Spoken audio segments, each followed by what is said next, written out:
สาวนุ่มต่างห้างไปยุคคุณสาวนุ่มพอไทยเยอะกันเยอะกันสาวนุ่มกระเดียวพันแล้วไม่เห็นไทยนี่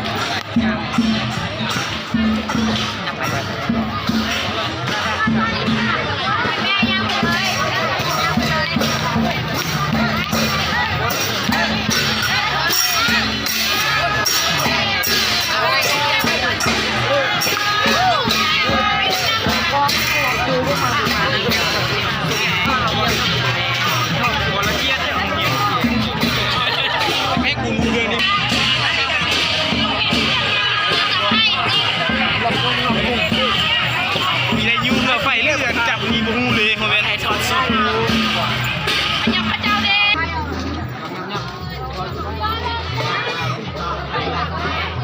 พี่หนึ่งคนน่ะ